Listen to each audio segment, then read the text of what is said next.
वो क्या बताएंगे हमको? रोहित वेमुला उनको याद नहीं आया था, पायल नरवी उनको याद नहीं आई थी। उस समय कहाँ चले गए थे सुप्रीम कोर्ट के जज? हम पूछना चाहते हैं आपसे, कहाँ चले गए थे?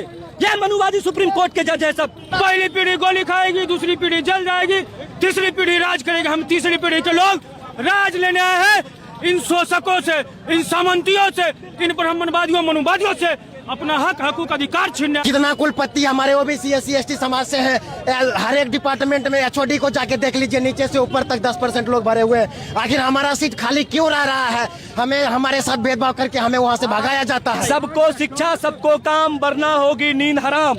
ये कान खोलकर सुप्रीम कोर्ट सोच ले। 2014 से लेकर अभी तक लाखों छात्र भारत के उच्च स्तरीय शिक्षा प्राप्त करने से वंचित रह गए। यही भेदभाव के कारण कैंपस में उनके साथ भेदभाव किया जाता था और वो छात्र लास्ट में अपना पढ़ाई छोड़ कर देश विदेश कमाने के लिए जाते थे। और आज सरकार जब यूजीसी बिल लाई तो पेट दर्द होने लगा कुछ लोगों का। और 100 में 90 शोषित है, शोषितों ने ललकारा है। धन धरती राजपाट पर 90 भाग हमारा है। हम अपना 90 भाग लेने आए हैं। हमारा जो हकूक अधिकार है 90% का, वो अधिकार हम लेने आए हैं। क्या कहेंगे? लगातार आज पूरे दिन बेगूसराय के सड़कों पर आज रहे यूजीसी गाइडलाइन के समर्थन में, क्या कहेंगे? देखिए, हमी से मोहब्बत, हमी से लड़ाई, अरे ओ हर जाई। कान खोलकर सुनो, हम ये मनुवादी सुप्रीम कोर्ट को कह देना चाहते हैं कि ये बरसों से जाति के नाम पर, धर्म के नाम पर, क्षेत्र के नाम पर, लिंग के नाम पर जो कैंपसों, कॉलेजों के अंदर, यूनिवर्सिटियों के अंदर भेदभाव हमारे साथ होता रहा है। ये लंबे संघर्ष की लड़ाई थी। यूजीसी एक्ट 2026 लाया गया, समझे? तो ये मनुवादी सरकार, ये मनुवादी सुप्रीम कोर्ट रोक लगा दिया। तो आप लोग चाहते हैं देश में फिर से भेदभाव पैदा हो जाए? कौन कह दिया भेदभाव पैदा हो जाएगा? आपने पढ़ा है यूजीसी एक्ट को? किसने कहा है कि उसमें भेदभाव है? भेदभाव को खत्म करने के लिए ये एक्ट लाया गया है। ये कुछ लोगों को भड़काया जा रहा है। तो हम कह देना चाहते हैं, भाइयों सुनो, आपको भड़काया जा रहा है। हम आपको कह देना चाहते हैं, आपके खिलाफ ये एक्ट नहीं है, आपके भी समर्थन में है, हर उन तमाम स्टूडेंट के समर्थन में है जो रोहित वेमुला के जैसे प्रताड़ित होकर आत्महत्या कर लिए, पायल नरवी के जैसे प्रताड़ित होकर आत्महत्या कर लिए। उन तमाम लोगों के लिए ये 2026 से यूजीसी लागू किया। समाज तो डरा हुआ है ना। स्वर्ण के छात्र कह रहे हैं कि हम पे ये गलत इस्तेमाल किया जाए। किसने कह दिया आपको स्वर्ण समाज डरा हुआ है? किसने कह दिया स्वर्ण समाज डरा है? ऐसा कुछ नहीं है। ये मेरे साथ बैठने में अगर जिनको दिक्कत, जो स्वागत है इस आंदोलन में, सभी आइए।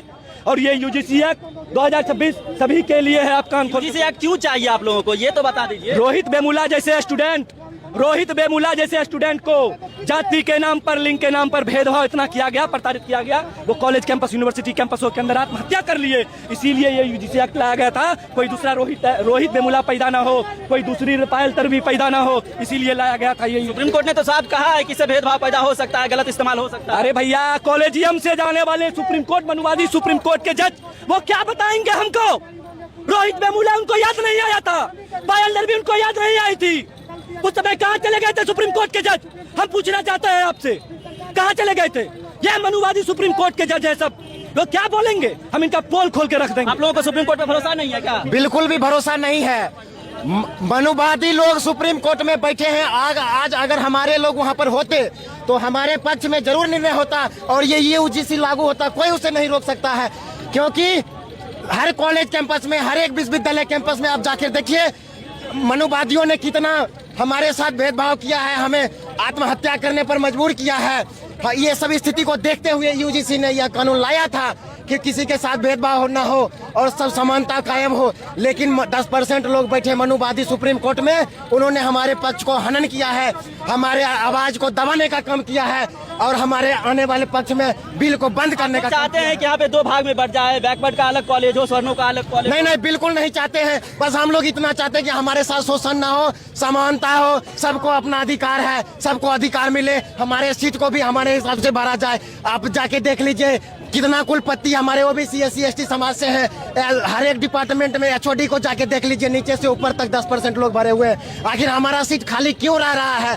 हमें हमारे साथ भेदभाव करके हमें वहाँ से भगाया जाता है। सुप्रीम कोर्ट ने तो सिर्फ रोक लगाया है ना। देखिए, सबको शिक्षा, सबको काम, वरना होगी नींद हराम। ये कान खोलकर सुप्रीम कोर्ट सोच ले। सुप्रीम कोर्ट जो ये कह देगा कि पूरे देश के अंदर अपना मानसिकता थोप दे तो ये नहीं, बिल्कुल कतई बर्दाश्त नहीं होगा। सुप्रीम कोर्ट ने तो अभी रोक लगाया है, फिर भी आप लोग अभी सड़कों पे आ गए हैं। रोक क्यों लगाया है?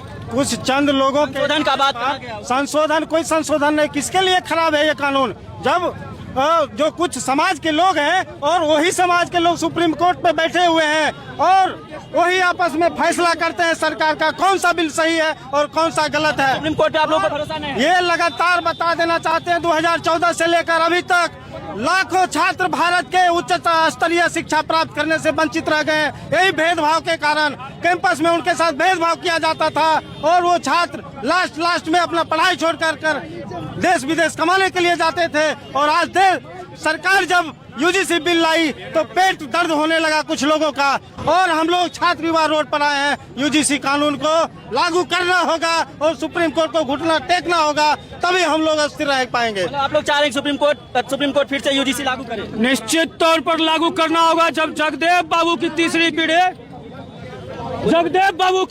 पीढ़ी सड़क पर आ चुकी है। जगदेव बाबू ने कहा था कि पहली पीढ़ी गोली खाएगी, दूसरी पीढ़ी जल जाएगी, तीसरी पीढ़ी राज करेगी। हम तीसरी पीढ़ी के लोग राज लेने आए हैं। इन शोषकों से, इन सामंतियों से, इन ब्राह्मणवादियों मनुवादियों से अपना हकूक अधिकार छीनने आए हैं और इन्हें बताने आए हैं हक अधिकार आपका ले लिया जो हमारा अधिकार है। जगदेव बाबू ने कहा था 100 में 90 शोषित है, शोषितों ने ललकारा है। धन धरती राजपथ पर 90 भाग हमारा है। हम अपना 90 भाग लेने आए हैं। हमारा जो हकूक अधिकार है 90% का, वो अधिकार हम लेने आए हैं। वो कहते हैं कि अपने हक की आवाज छोड़ दो, अपने हक की आवाज छोड़ दो। मैं क्यों अपने हक की आवाज छोड़ दूं? मैं तो अपने हक की लड़ाई का हमोर हूँ। तुम मेरा सिर फोड़ दो, मेरी कमर तोड़ दो, पर मुझसे ये न कहो कि अपना हक छोड़ दो।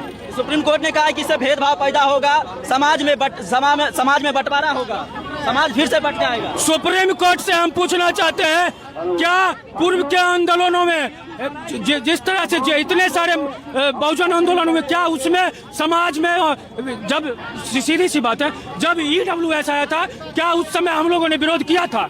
हम लोगों ने विरोध किया नहीं किया, तो आज यूजीसी का विरोध क्यों? हम ये पूछना चाहते हैं सुप्रीम कोर्ट से।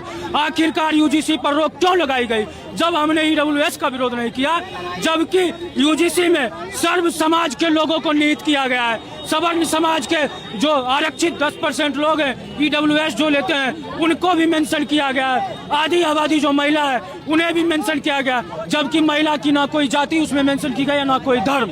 बावजूद इसके हैंडीकैप्ड व्यक्ति जो विकलांग है, उन सभी लोगों का यूजीसी का क्या लगता है क्यों सुप्रीम कोर्ट ने इसको रोक लगाया? क्योंकि सुप्रीम कोर्ट ने साफ कर दिया कि इसमें भेदभाव होगा। सबसे बड़ी बात है कि कॉलेजियम व्यवस्था से जो लोग वहाँ पहुँचे हैं, मनुवादी विचारधारा के लोग, ब्राह्मणवादी विचारधारा के लोग, जो लोग नहीं चाहते हैं कि जो गुवार का बच्चा है, कुर्मी का बच्चा है, धानुक का बच्चा है, वो लोग मुख्य धारा में आए, तो इन लोगों को जलन है खुन्नस है हम लोगों से, इसलिए ये साजिशन हमें दबाना चाहते हैं। तो सुन लीजिए सुप्रीम कोर्ट के जज महोदय, आपको अगर गुमान है अपने चीफ जस्टिस होने का, तो हमें भी गुमान है 90% होने का। घुटनों के बल ला देंगे तमाम सरकारों को जो मौका परस्त बने घूम रहे हैं। इनको इन मठाधीशों को बता देना चाहते हैं, अपनी हद में रहिए, अन्यथा हद सिखा देने का काम करेगा ये बहुजन छात्र युवा नौजवान। अपनी औकात मत भूलिए। जो हमारा साफ मांग है 19 तारीख को जो सुनवाई होना है, उसमें जो है हमारी मांगों को पूरी की जाए और यूजीसी को प्रभावी रूप से विश्वविद्यालयों और कॉलेजों में लागू किया जाए।